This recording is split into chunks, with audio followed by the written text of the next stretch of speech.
Allez, on parle? Allez, on parle! Taïcha? Marie! T'es prête?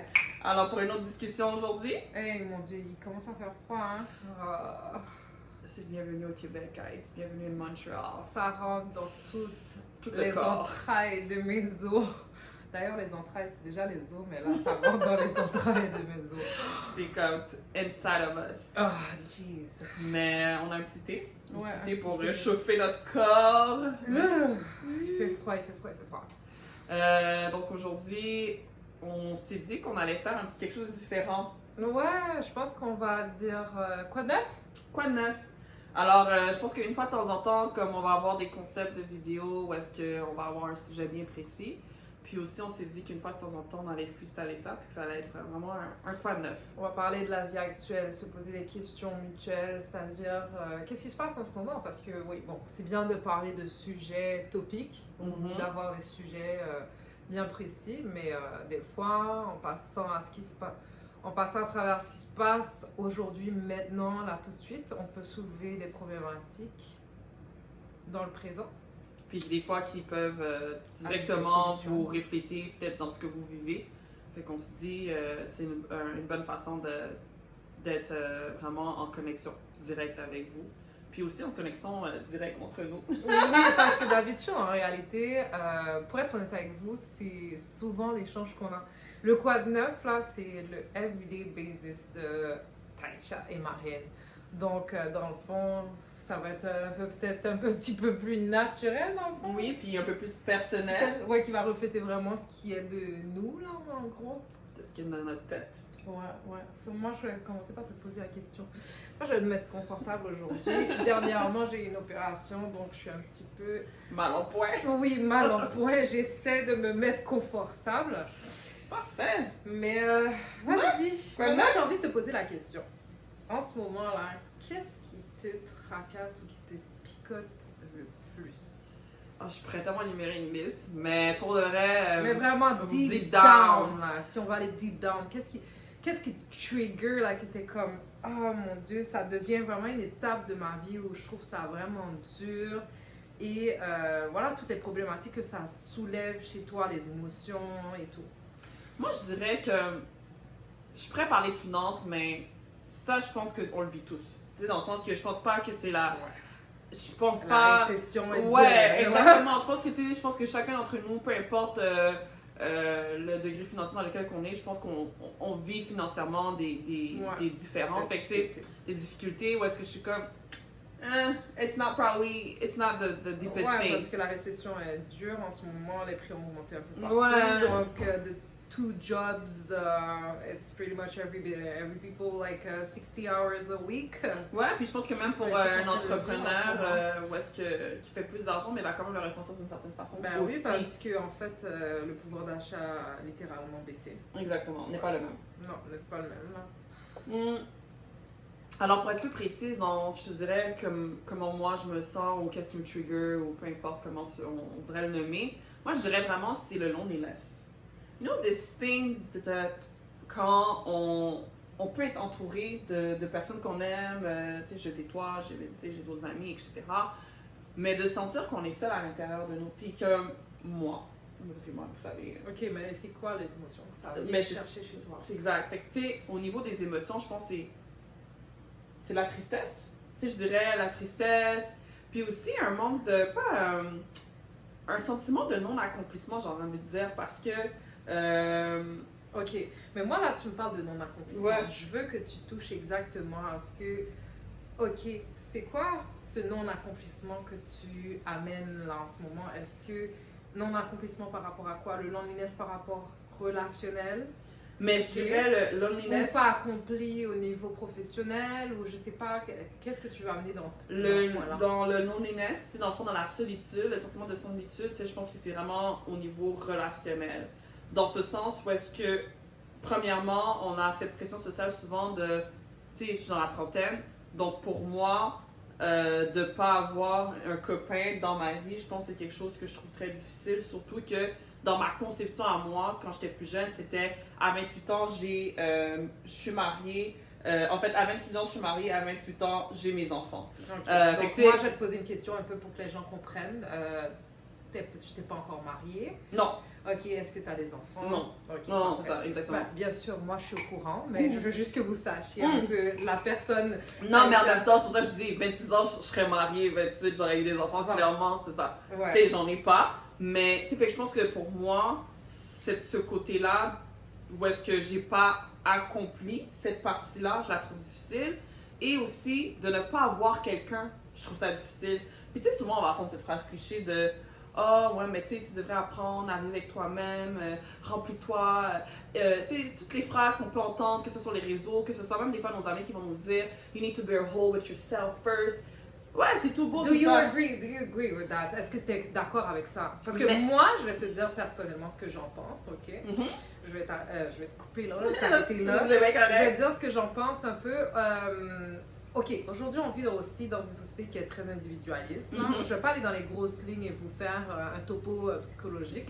Oui, mais on vit dans une société très individualiste où la femme prend sa place aussi et puis qu'il y a ce côté aussi où tout le monde est comme oh, you have to be, comme tu dois être indépendante. Tu dois te sentir bien avec toi-même, tu dois te sentir, tu dois avoir... Make it happen for yourself. You can make it happen for yourself, tu peux te rendre heureuse, tu dois faire ci, tu dois faire ça, prendre soin de ton corps, prendre soin de ton esthétique, prendre soin de ta maison, everything has to be organized. C'est comme, on attend de nous qu'on soit des perfect people, perfect women or perfect men, and que everything has to be like perfect et qu'on peut être bien soi-même. Mais en fait, en réalité, c'est pas moi ce que je conçois dans l'indépendance. Moi, ce que je conçois, je vais te dire par rapport à moi, être indépendante pour moi, c'est comme de toute façon, on n'a pas le choix hein, jusqu'à un certain point. Tout à fait. Donc, il ne faut pas que ça devienne cupide, l'indépendance. Parce que là, ça devient un peu cupide, pour ne pas dire stupide, mais cupide, c'est comme un synonyme de stupidité. Mais c'est un petit peu plus soutenu. Donc, cupide, il ne faut pas que ça devienne cupide au point de se dire, OK, c'est bien d'être seul. En fait, c'est pas mauvais d'être seul, tout autant qu'on se sent bien dans la solitude. Et la solitude, pourquoi? Parce que peut-être on n'a pas encore rencontré quelqu'un. Donc, en fait, le point, c'est de ne pas être malheureuse toute seule parce qu'on est quand même capable de vivre. Il faut continuer à vivre, il faut continuer à faire des activités, il ne faut pas se morfondre d'une certaine façon. Ça veut dire qu'il ne faut pas attendre à ce que quelqu'un soit avec nous pour pouvoir réaliser les choses qu'on veut réaliser. Que ce soit dans l'entertainment, si on veut s'amuser, voyager, etc. Oui, ça, c'est les choses qu'il faut faire. Mais aussi dans l'indépendance, il ne faut pas aller non plus dans l'exagération parce qu'on est quand même un être sociable, on va se le dire, et qu'à un certain moment, oui, on a envie de bâtir sa vie avec quelqu'un et d'être auprès de quelqu'un. Et c'est tout à fait normal. Et c'est là aussi que je trouve que maintenant, dans la société où on vit, il y a comme une espèce de, justement, ça va goes borderline. Moi, je trouve que ça dépasse un peu, l'indépendance devient un peu trop exagérée parce que, woman, on ne pourra pas vivre sans les hommes. Faut se le dire la vérité. Et un homme ne peut pas vivre sans une femme. Oui, donc il faut arrêter tout ça là de war between la guerre entre les femmes et les hommes parce que non, c'est indispensable, on est dit indispensable l'un à l'autre et que aujourd'hui, moi je suis indépendante pas parce que je veux être indépendante, il faut être indépendante. Donc je vais pas attendre, écoute, il faut que je paye mes billes, faut que je vis en tant que telle. Donc oui, je suis indépendante parce qu'on est tous indépendants de nature. Parce que même si on n'a pas de gens, de famille, même si on n'a pas de partenaire, il faut quand même qu'on continue à vivre. Donc ça, c'est clair, c'est une logique pour moi. Mais il ne faut pas que ça aille overboard.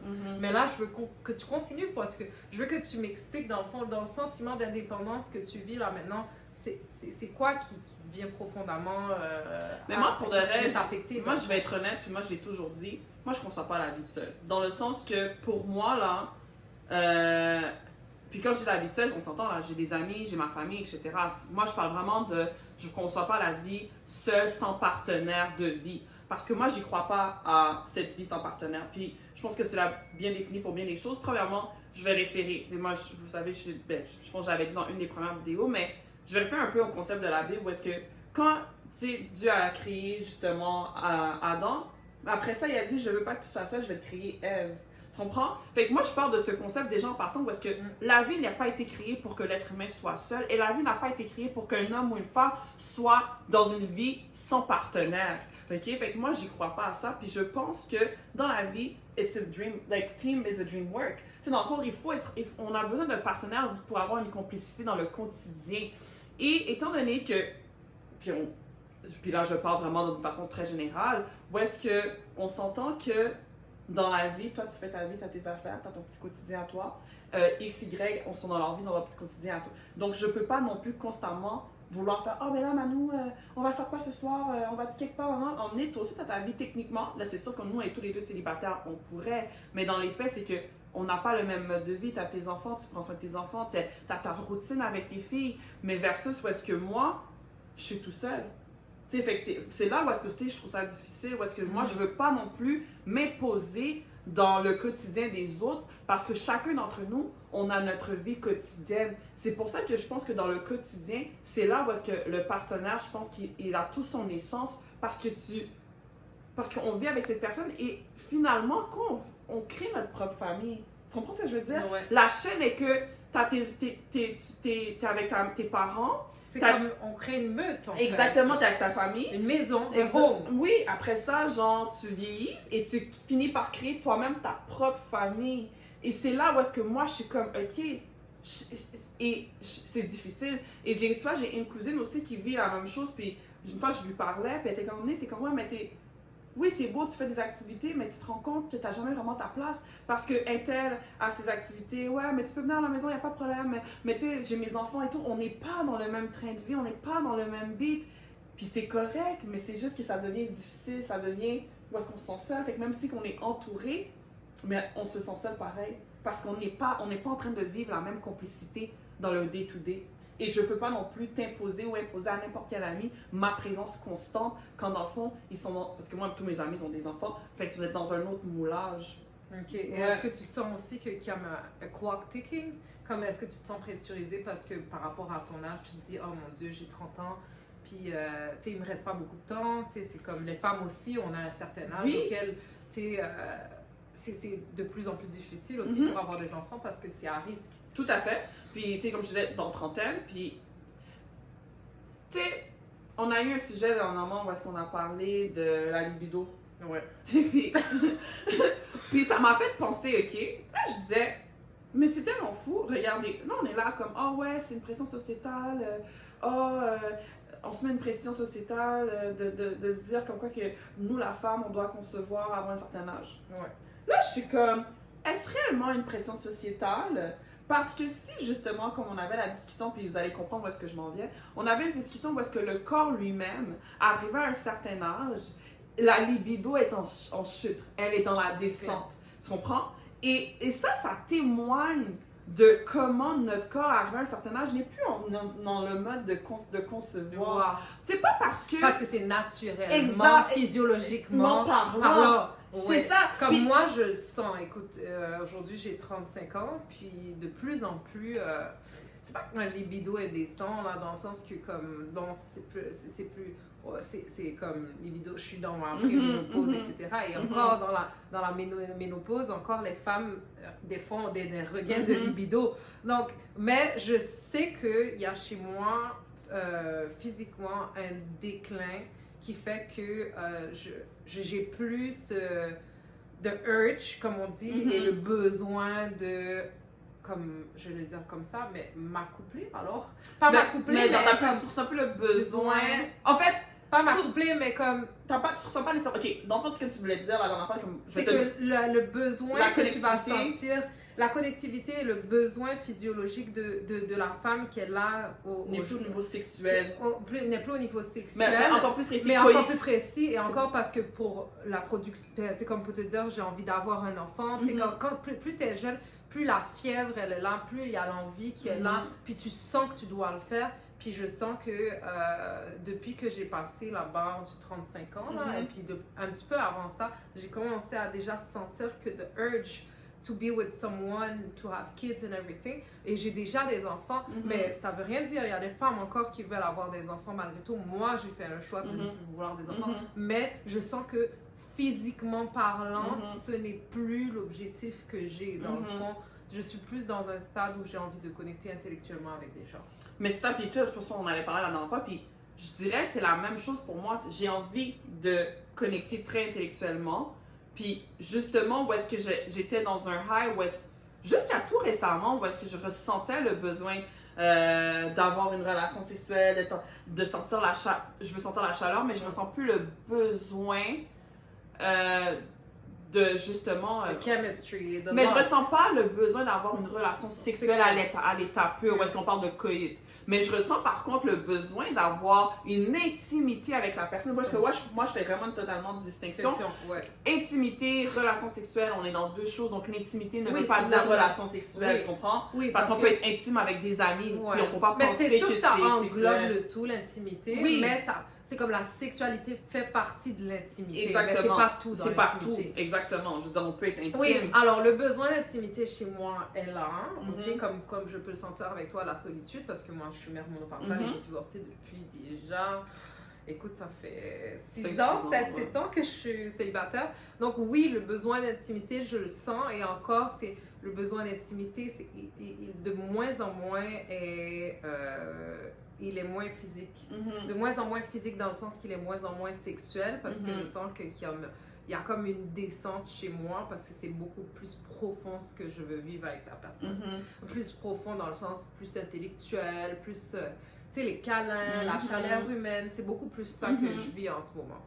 Puis je pense que c'est la même chose pour moi. La présence, surtout la présence, la présence de quelqu'un. Exactement, puis c'est pour ça que je disais que, donc moi, pour répondre, pour tout simplement boucler, puis en fait, je relancerai la question par la suite, mais tout simplement pour boucler cette partie, je pense que vraiment, je me rends compte que autrefois, je me serais, par le manque de, par la solitude, je me serais, j'aurais pris le temps de connecter avec un gars, j'aurais comme cherché, mais je me rends compte que là, c'est clair ce que je veux. Fait que là, je suis pas prête non plus à accepter n'importe quelle relation avec n'importe quel homme. Tu sais, moi, je veux vraiment quelqu'un qui veut... Qu'est-ce que tu fais pour contrer à ces émotions-là? Parce que ça peut être dur dans le day-to-day, cette solitude-là. Pour de vrai, I'm gonna be comme 100 honest, c'est vraiment de parler à Dieu. Et comme, dernièrement, pour moi, c'est parler à Dieu. Tu sais, dernièrement... Tu choisis ta prière, c'est correct. Oui, tout à fait. Puis, dernièrement, ça, j'avais une envie, là, j'étais comme, j'ai texté telle personne, puis j'étais comme, c'est quoi l'objectif? Qu'est-ce que je recherche réellement? Est-ce que vraiment, ce que je recherche, je vais vraiment l'avoir? Puis j'étais comme, non, parce que ça va être éphémère, ça va être quelque chose d'un moment. Puis je me rends compte, mais l'éphémère, le moment, c'est pas ce qui va me nourrir, c'est pas ce que j'ai besoin. Puis je me suis dit, si je continue dans cette lignée-là, mais je vais peut-être toujours avoir des choses éphémères, puis dans le fond, c'est pas ce que je veux attirer. Puis tu sais, je crois vraiment à la loi de l'attraction. Mais ça, tu vois, ce que tu vis là en ce moment, moi, c'est la même chose que je vis, et ce qui fait que mon dating life est plus ou moins comme genre réduit à genre 10% d'occupation dans ma vie. Et peut-être que moi, je le ressens moins que toi parce que j'ai d'autres occupations, donc je suis occupée, ce qui fait avec les enfants, je suis occupée, ce qui fait que des fois, comme, ok, j'ai pas le temps d'y penser. Mais c'est vrai que moi je vis aussi la même chose dans le sens que aujourd'hui, des fois ça me prend, je suis comme ok, j'ai envie de texter quelqu'un, mais je suis comme ok. Mais je sais que de toute façon ça va pas amener à ce que. Dans ce que tu veux réellement. Ouais, non. Fait que tu sais, je pense que tu sais, la solitude, puis c'est ça que je disais, it's overrated, comme tu l'as dit plus tôt. On est oui, mais il faut être bien seul et tout. Tu sais, je pense que c'est pas une question de je suis pas bien seul. Tu sais, je pense que je peux très bien être avec moi-même. Je peux très bien prendre le temps pour lire, très bien prendre le temps de regarder un film avec moi-même, très bien faire des activités, aller prendre une marche, etc. and connect and be with myself. Mais je pense que... Tu te sens aligné aujourd'hui comme personne dans tes choix, puis dans ta vie, dans ta carrière? Tu sens que quand même, est-ce que tu, mis à part les enfants et la relation, est-ce que tu sens quand même que intérieurement tu es aligné et que tu t'es finalement accepté? Parce qu'il y a ça aussi, c'est que des fois, pour être prêt pour une bonne relation, justement, dans le genre de relation que tu veux, il faut vraiment que tu sens que tu sois prêt à ça et que tu sois aligné avec tout. Est-ce que tu as fait la paix aussi avec toutes les choses? Mais moi, tu vois, ça, c'est notre affaire aussi. Moi, là, j'y crois et j'y crois pas, tout ça. Parce que, en fait, c'est pas... yeah, but it's a... Parce que, Oui, je comprends. Parce que it's a, like, everyday work. Oui, Yeah. parce que oui, c'est un processus quotidien. Puis tu sais, je l'entends cette phrase. Mais je trouve que tout ça, Mais aujourd'hui, tu ça tombes- amène une Ouais. pression sur un individu. Fait que je vais répondre à ta question comme ça. Je trouve que ça amène une pression sur un individu parce que je pense que c'est un processus quotidien et qu'on aura toujours des bobos, on aura toujours des petites choses. Et moi, je crois, et en fait, en faisant ce processus de guérison, que selon moi, je suis encore en train de faire, c'est que tout est basé sur la communication. Non, c'est sûr. Et je me rends Oui, compte... parce qu'on peut pas toujours être 100% balancé. Il faut arrêter avec ça. Non, plus, il là. faut un équilibre. Il y a des moments. Puis, je pense qu'on l'avait déjà parlé dans un autre podcast. Aujourd'hui, j'étais à 80, moi, j'étais à 20 et on se complète. Mais je pense que l'important, c'est de comprendre ce qu'on vit intérieurement. Donc, si je sais que j'ai des blessures, je suis consciente de quels sont mes triggers. Donc, qu'est-ce qui va m'activer, qu'est-ce qui va me faire réagir. Si je suis consciente de ça et je suis capable de le verbaliser, je pense que c'est numéro 1. Moi, je pense que qu'est-ce qui est important, c'est d'apprendre à se connaître en tant que personne. Et c'est quand on se connaît en tant que personne, on évite de rentrer dans des relations qui peuvent devenir toxiques. Et bien fort souvent, tu sais pourquoi les relations deviennent toxiques? Pas parce que les gens sont toxiques. Elles deviennent toxiques parce qu'on a des blessures qu'on n'est pas conscient et que sans même savoir, on l'impose à l'autre. Sans même savoir, notre peur, on l'impose à l'autre. On communique mal les choses, et etc., etc. Je pense que c'est ça qui fait en sorte qu'on se retrouve dans des relations fort souvent qui deviennent toxiques. Mais quand on se connaît, quand on peut verbaliser les choses, quand on les communique, moi je pense que toute relation peut se faire. Ouais. Fait que pour répondre à ta question, est-ce que je suis alignée? Peut-être pas à 100% parce qu'il y a encore plein de choses que j'apprends. Oui, il y a encore des étapes qui vont te venir dessus, donc là tu vas être désaligné. Oui. Et est-ce que c'est désaligné? Non, pas nécessairement. Pas nécessairement. Ça fait partie de la vie. Exactement. Je pense que c'est un processus.